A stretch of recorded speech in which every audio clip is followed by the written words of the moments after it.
His father is devastated, emotions raw. He says his son was so full of life and love, and now he's gone. It's hard to imagine the kind of pain, the heartbreak that Theo Munnerlyn is experiencing. His 7-year-old son, Kamari, was killed in a drive-by shooting. He was a bright little boy. Just birthday coming up in November, about to be 8 years old. Just ready, looking forward to it. All of that came to an abrupt end Sunday evening. Police saying the Eastway Elementary School first grader was in an SUV with his mother and 8 other people, 4 of them children. They were coming from a local pool. That's when police tell us someone in another vehicle opened fire at them. The driver of that SUV then drove to a nearby Tokyo Express on Guest Road. Police telling us a flat tire stopped them from getting to the hospital. Munnerlyn saw his son earlier that day. That was the last time I seen him.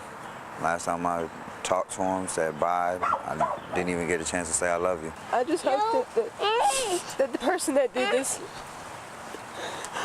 goes to jail and they never see the light of day again. Durham Police Chief C.J. Davis holding a press conference on the shooting. She called it tragic and senseless, but also targeted. Davis says a man in the SUV fled. 2 others went to the hospital. We know that people in the community have information on this incident. I am from asking anyone with information to come forward. He took my world. No. Only son I had.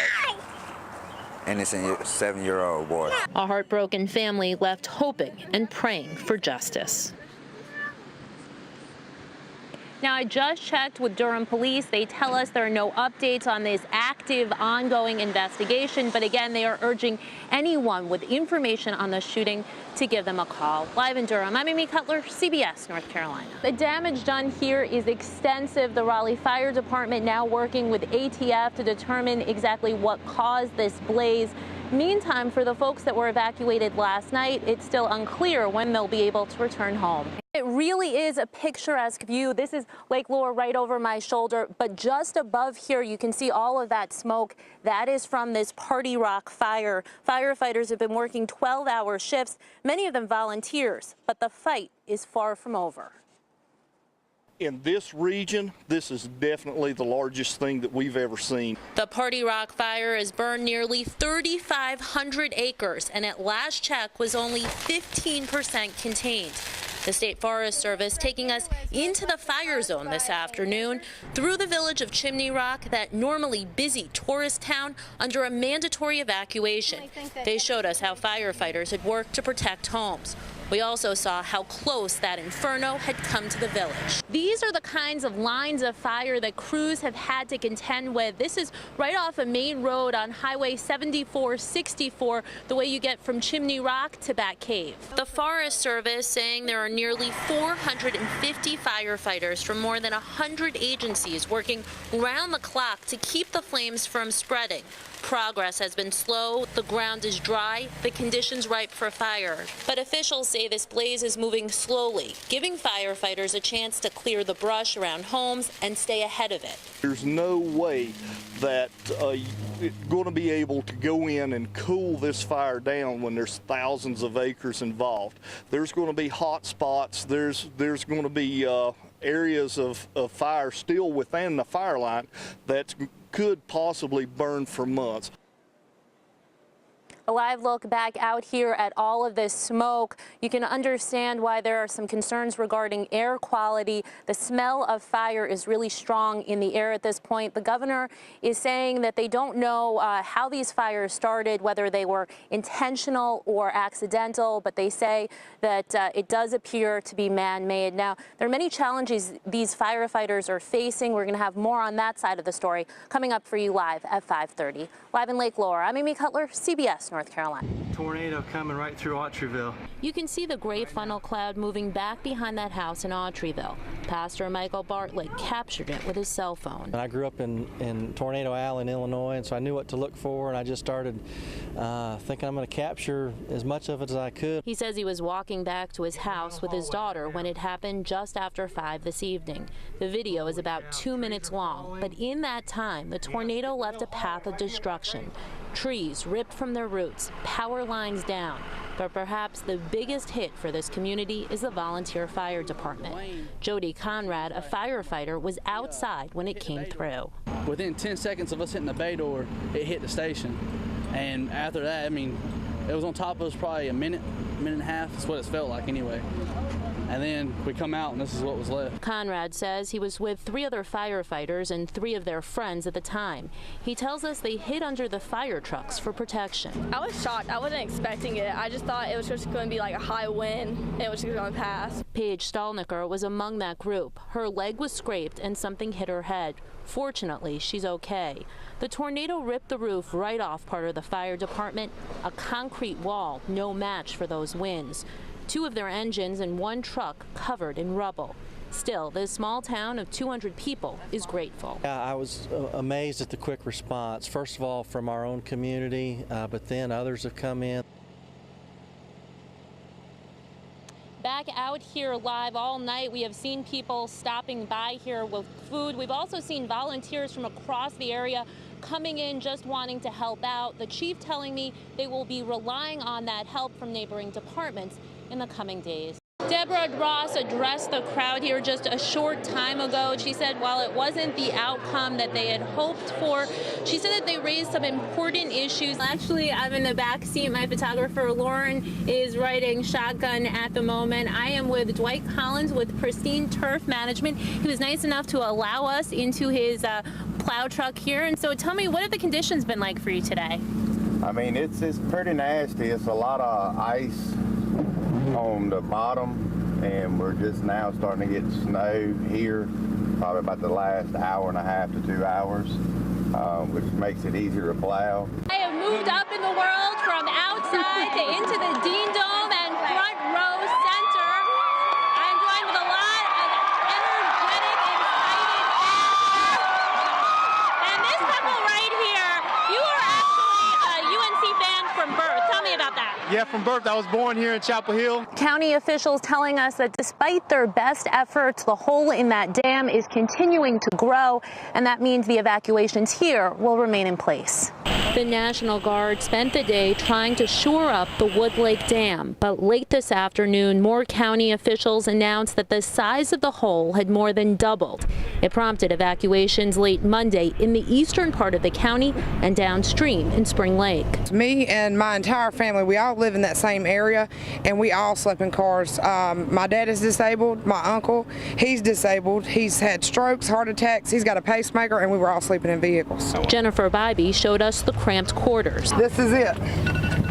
This is my daughter, myself, and my fiance.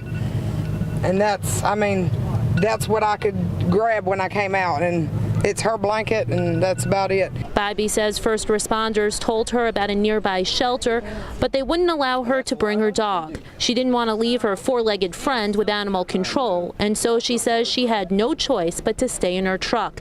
And she's not alone. Several families have been staying at this gas station, sleeping in their cars. But the county says about 78 others have refused to leave, putting their lives at risk. Would you want me to leave your kids in that zone?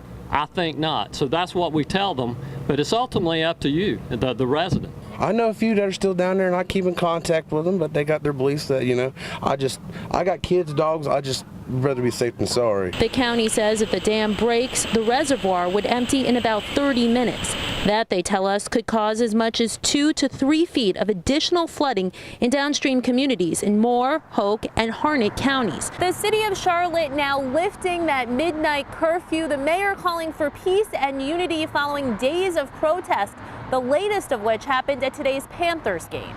As the Star-Spangled Banner played, protesters took a knee,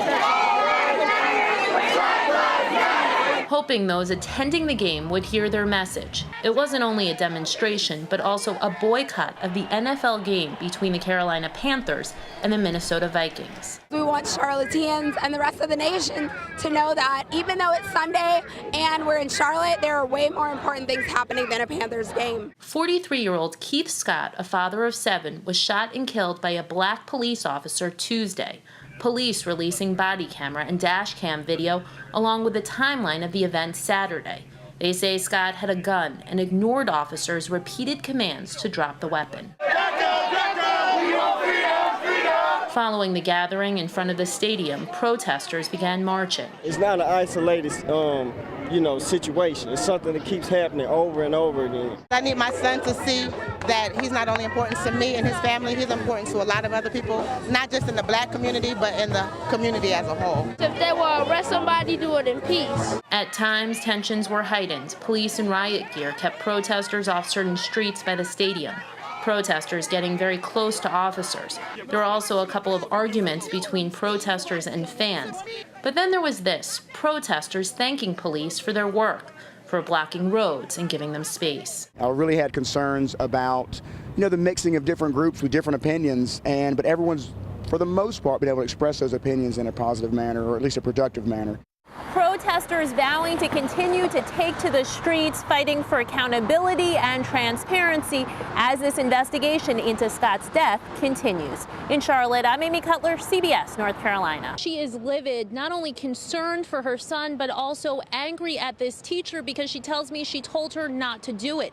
And that's why she came here to the police department, hoping criminal charges will follow. A substitute teacher said, I can put him to my breast and breastfeed him. Casey Oxendine says her 3-month-old son was constipated, that this substitute teacher at the Carborough Early School told her breastfeeding the child could help. Oxendine works at the school as a pre-K teacher. She tells us the teacher made the offer twice, but she was very clear in her response. I said, no, absolutely not. That's nasty to me. Oxendine says moments after she left the room, surveillance video captured that teacher lifting up her shirt and putting the baby to her chest. It happened Friday. I was in shock at the video. It was very unbelievable, unrealistic. I didn't find out until after she was gone. The director of that daycare, Darren Council, telling us an employee reported the incident to him and that he in turn alerted the State Department of Health and Human Services.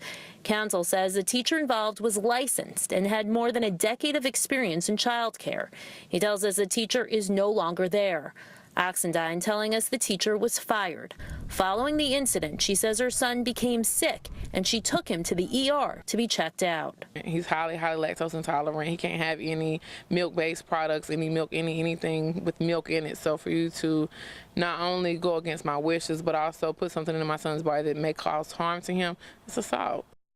Certainly a lot of concern. Now, we obtained a copy of that police report. I also checked in with police in the last half hour. They tell me this remains an ongoing investigation. We also took a closer look at the daycare and its record with the state. We're going to have more on that for you coming up live at 6 o'clock. Live in Carborough, I'm Amy Cutler, CBS North Carolina. I saw something wrong happening, in my opinion, and I felt like nobody would possibly believe it if I didn't take a picture. Hannah McMiniman says she took several photos and videos inside the Durham VA hospital Friday evening. They show 3 veterans waiting in the emergency room, one of them on the ground.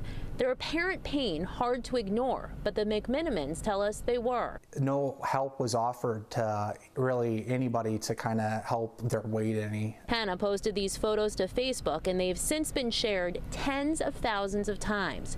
Jesse Lee was one of those veterans. It really hurt really bad. I mean, one of the worst hurts I ever had in my life. Lee had a partial leg amputation back in May. The Vietnam veteran suffers from phantom limb pain. He tells us he goes to the Durham VA twice a week, but the wait times that day were hours longer than usual. I asked them several times if they could do something to help me, and they said I'd have to wait. It's a picture, and so there's a story before and there's a story after. Deanne Seekins, the director of the Durham VA, firing back. She says wait times were long Friday because they had more patients than usual. She tells us one of the nurses working that night has been put on leave as they investigate. But after reviewing the surveillance video, she says her staff acted appropriately. The care that they received is of high quality, and they received it in the timely manner based on their category when they were triaged. Now, the McMinimans say they hope to see that surveillance video. They tell me they were really surprised by how much attention this has received all over social media, but they say they hope it raises attention of what they call a much larger problem. Live in Durham, I'm Amy Cutler, CBS North Carolina.